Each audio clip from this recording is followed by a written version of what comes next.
Imagina que dos personas hacen exactamente el mismo trabajo, tienen el mismo título universitario, trabajan las mismas horas, en la misma empresa. Al final del mes, una recibe su sueldo y la otra recibe menos, no por su desempeño, no por su experiencia, sino simplemente por su género. Esto no es una historia de ficción. Esto pasa hoy, en este momento, en México. Y los números son mucho peores de lo que el gobierno quiere que creamos. Bienvenidos a Economía Curiosa. Hoy vamos a hablar de algo que incomoda, que molesta y que cuesta miles de millones de pesos al año. La brecha salarial de género en México.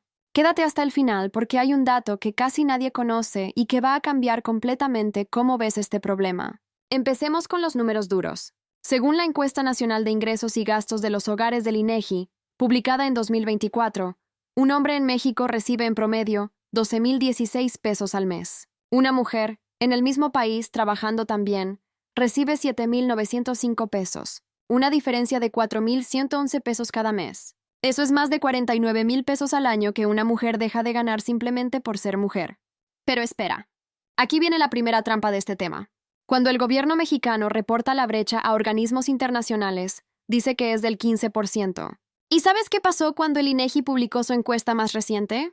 Que esa cifra quedó completamente desmentida. Analistas del Instituto Mexicano para la Competitividad revisaron los datos de la ENIG 2024 y encontraron que la brecha real en ingresos totales ronda el 34%, más del doble de lo que se reporta oficialmente.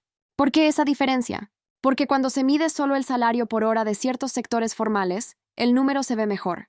Pero cuando mides el ingreso total real de hombres y mujeres en México, la realidad es devastadora. Y aquí viene el momento que nadie quiere ver. Ese dinero que una mujer no gana mes con mes no desaparece en el aire. Se acumula, año tras año, durante toda una vida laboral. Y al final, cuando llega la vejez, esa mujer llega a su retiro con un ahorro en su Afore significativamente menor que el de un hombre. Lo que significa menos pensión, o ninguna pensión, y mayor probabilidad de caer en pobreza en la vejez. La brecha salarial no es solo una injusticia del presente, es una condena económica para el futuro. Pero ¿de dónde viene todo esto? Porque hay quienes dicen que es culpa de las mujeres, que no negocian, que eligen carreras mal pagadas, que trabajan menos horas. Y aquí hay que ser muy honestos. Algo de eso es verdad. Pero el problema es que esas mismas razones son consecuencias del sistema, no causas independientes. Veamos el caso del trabajo no remunerado. Según datos de la OCDE reportados por BBVA Research en septiembre de 2025, las mujeres en México dedican en promedio 331 minutos al día a trabajo no remunerado. Limpiar, cocinar, cuidar hijos, cuidar enfermos, ir al mercado. Los hombres dedican 131 minutos, una diferencia de 200 minutos diarios, más de 3 horas cada día, sin cobrar un solo peso. México tiene la mayor brecha de trabajo no remunerado de todos los países de la OCDE. No estamos entre los peores. Somos los peores. ¿Y qué pasa con esas 3 horas diarias? Que no se usan para trabajar más horas en el mercado formal. Y entonces el ingreso mensual de las mujeres es menor. Y entonces su ahorro es menor. Y entonces su pensión es menor. Es un círculo vicioso perfectamente diseñado para que las mujeres nunca alcancen a los hombres económicamente. Ahora, pensemos en algo que se repite mucho en redes sociales, que las mujeres simplemente eligen carreras peor pagadas. Educación, trabajo social. Y es cierto que existe lo que los economistas llaman segregación ocupacional. Las mujeres se concentran en sectores históricamente menos remunerados. Pero hay un dato que destruye completamente ese argumento. En la docencia en México, el 63,7% del personal son mujeres. Son mayoría absoluta. ¿Y aún así hay brecha salarial? Sí. Según datos de la Encuesta Nacional de Ocupación y Empleo del INEGI de 2024, analizados por el Centro de Investigación Económica y Presupuestaria, los maestros ganan en promedio 2,992 pesos más al mes que las maestras, en su propio sector, dominado por ellas. Eso no se explica con las elecciones de carrera, eso se explica con discriminación. Y el problema se agrava cuando hablamos de puestos de liderazgo. En las principales empresas que cotizan en bolsa en México, solo el 17,5% de los puestos en consejos de administración son ocupados por mujeres. El promedio de la OCDE es del 32,5%. Países como Francia e Islandia superan el 44%. México está muy por debajo. ¿Quieres saber algo todavía más perturbador? Que entre mayor educación tiene una mujer, mayor es la brecha salarial respecto a sus pares masculinos con la misma escolaridad.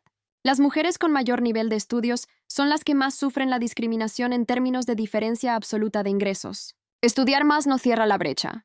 Eso es un hecho documentado en la literatura económica mexicana. Miremos el panorama global para entender dónde estamos parados. El Foro Económico Mundial publicó en 2024 su índice global de brecha de género. México ocupa el lugar 33 de 146 países en igualdad de género general. Suena bien.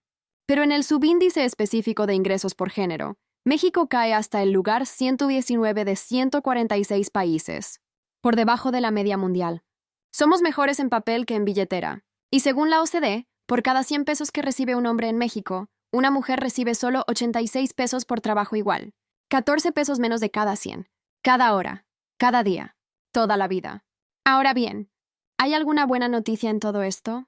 Pocas, pero las hay. La brecha salarial no ajustada ha disminuido en los últimos años. Al segundo trimestre de 2019 era de 22.3%. Al segundo trimestre de 2025, según datos del INEGI analizados por BBVA Research, es de 19.9%. Una mejora real. También hay sectores donde la brecha se ha cerrado más rápido, como el financiero, donde pasó de 7.5% en 2019 a 2.4% en 2025. Y a finales de 2024, México reformó su constitución para incluir explícitamente la erradicación de la brecha salarial de género, modificando el artículo 123 y la Ley Federal del Trabajo. Pero también hay malas noticias que no se deben esconder. Cuando se mide el ingreso total, y no solo el salario por hora, la brecha ha crecido. Ha pasado del 15 al 34% en los últimos 7 años, según análisis del IMCO con datos oficiales. Las reformas legales existen, pero la fiscalización es casi nula. Y más del 55% de las mujeres ocupadas en México trabajan en la informalidad, sin protección laboral, sin Afore, sin seguro médico. Entonces, ¿qué está pasando realmente? Estamos en un país donde las leyes dicen una cosa, los discursos políticos dicen otra, y los datos del INEGI muestran una realidad completamente diferente. Una realidad donde una mujer puede hacer exactamente el mismo trabajo que un hombre y llevarse a casa 4,000 pesos menos cada mes. Donde el 63% de las mujeres que no trabajan lo hacen porque tienen que hacerse cargo del hogar, sin que nadie les pague un peso por eso. Y donde llegar a la vejez siendo mujer tiene una probabilidad significativamente mayor de significar pobreza. La pregunta que hay que hacerse no es si existe la brecha. Los números son demasiado claros para negarla. La pregunta es, ¿cuánto más tiempo vamos a seguir aceptándola como algo normal? Eso fue todo por hoy en Economía Curiosa. Si este video te hizo pensar, compártelo. No para hacer tendencia, sino porque hay personas en tu vida a quienes este dato les va a cambiar la perspectiva. Dale like si quieres que sigamos hablando de economía sin filtros. Y suscríbete, porque la próxima semana vamos a hablar de otro tema que el sistema preferiría que no entendieras. Nos vemos.